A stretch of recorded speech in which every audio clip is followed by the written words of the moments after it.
My mother-in-law has her fists so deep in my husband that she's convinced him our son isn't his and to get tested. Fine, then I'll give them what they want with a fistful of divorce papers. This whole situation is embarrassing, and I'm just done with it. I've been with my husband for 5 years now, married for 3. Long story short, his mom has always been overwhelming and bold with her input on everything, to put it nicely. I genuinely think it's not fair to be mad at your partner for something he didn't do himself. He can't control what his mom does or says. But what's also not fair is him not addressing it when I am clearly uncomfortable or upset, and instead just talking me into brushing it off or going with it. I never have, nor would I ever, have a back and forth with my mother-in-law. It's just not worth barking at each other. I always brush it off if it's a snarky comment, or if it's a better way to do something in her opinion. I'll just tell her thanks for the suggestion, but we are fine. It's actually true, the saying when you marry someone, you marry their family. I think the way to handle it is that each spouse should keep his side of the family in line, for lack of a better way to say it. I deal with my parents and their shenanigans, and I expected him to do the same.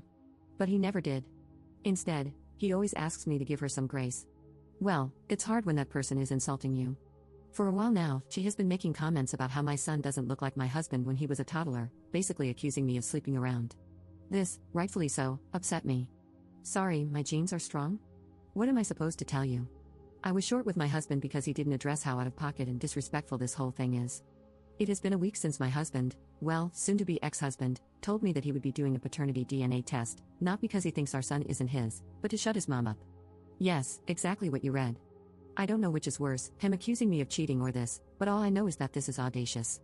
I didn't cheat, and I am not concerned one bit about the test results. I wasn't going to stop him from taking a DNA test or whatever, but I just know I don't want to deal with this any longer. I'm looking for an apartment, and I talked to a lawyer the day after he brought up the DNA test. We'll be getting the results in 2 days. I almost can't wait. He will also be getting divorce papers with those results, which I know for a fact he won't see it coming.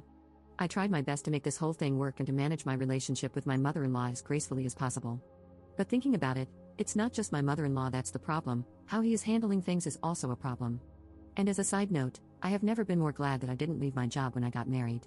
He makes more than enough to take care of the financial side of things.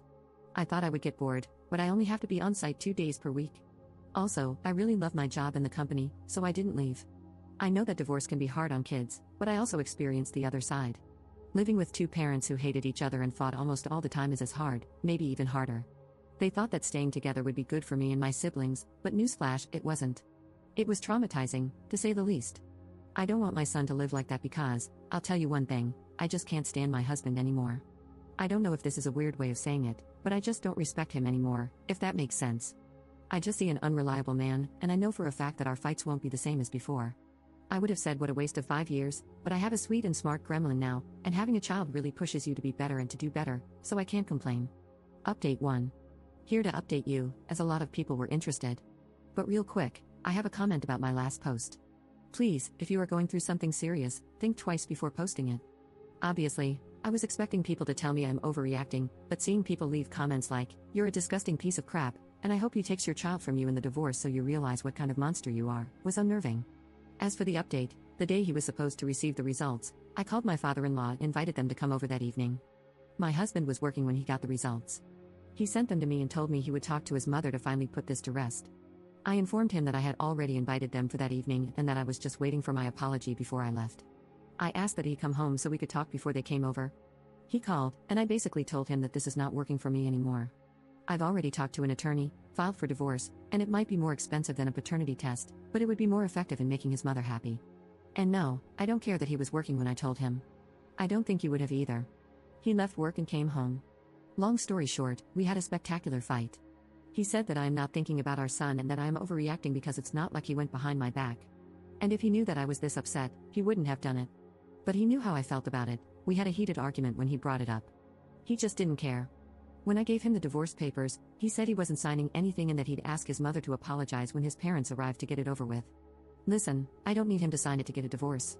It would only make things complicated, that's it. His mother said, "I have nothing to apologize for. I'm not going to apologize for having suspicions. I didn't accuse you of anything, and you can leave if you want to." So that's that. I did leave that night because I wasn't going to get an apology, and he didn't seem to understand that him reinforcing that it's okay for her to do what she did is exactly why I want a divorce in the first place. He eventually told his parents he'd be coming over from time to time to check up on them, as he is their only child, and not to bother coming over anymore until she apologizes. She wasn't amused. She told me I am taking her son away and some whore would take my son too. She is not someone that you can talk to, I'll tell you that much. It's like talking to a wall. All she knows is insulting or being passive-aggressive on a good day. But anyway, we are not getting a divorce, at least not yet. We talked the day after. He said I can always file for a divorce, but we should at least try couples counseling because he doesn't want to co-parent. Edit. He doesn't want to lose his son, plain and simple. Although it's not like if we were to get divorced he wouldn't be able to see his son, but whatever. He did say, when we talked the second time, that he can see how he was wrong, especially knowing his mother. He also mentioned that he'll just shut her down if she meddles this time. But what can I do with just words? I hope he can learn a thing or two about how to deal with his mother in counseling because she is truly overwhelming. If counseling helps him understand that a couple means two people, not three, and that our marriage is a bit crowded right now, that's enough for me. People saying that I'm overreacting in my last post made me ask myself, do I actually want a divorce, or am I just mad? I wanted the divorce at the time, it seemed like the only solution. But if counseling helps us, I can try to work things out. I hope this is a good decision. If not, I'm not stuck. I'll take my son and leave. I have a friend who got divorced in 20 days, an uncontested divorce. When you are on the same page regarding how things would be divided, including custody, it's a matter of how long the court takes to review and finalize the divorce, and you'll be done. That was my plan. Nonetheless, I'm the one working from home, and my son is still so young. It's totally up to him. If he wants to see his son every day when he gets off work, or if he wants to see his son just a couple of times per week. Because I am not tolerating this anymore. Also, someone asked, I'm curious why they asked for the test and why you're so against it? I don't want to assume there were some troubles in the past, but I feel like there's a lot of let up and information left out here. At this point, I've shared so much that these aren't too many details, I guess. I am not religious, and I also dated women at a certain time. She doesn't like that and thinks that me not being religious or not being straight means I have no values or something. She hates that her son married a non-religious person. He is a believer, but he's a non-practicing believer. Either way, his religion or my lack of belief doesn't cause us any problems in our day-to-day life. I hope this clarifies things for you. Oh, and one last thing. People in my last post were debating if paternity tests should be mandatory or not. I thought that from what I wrote, it was clear I didn't cheat and I have nothing against the paternity test itself. It should be obvious to everyone that it's not fair for the child nor the man to be tricked into living a lie. If he was the one who had suspicions, that's a big deal. We would have talked about why he thinks that, taken the paternity test for his peace of mind, and made sure we can trust each other, then moved on, all without anyone interfering, let alone requesting the paternity test.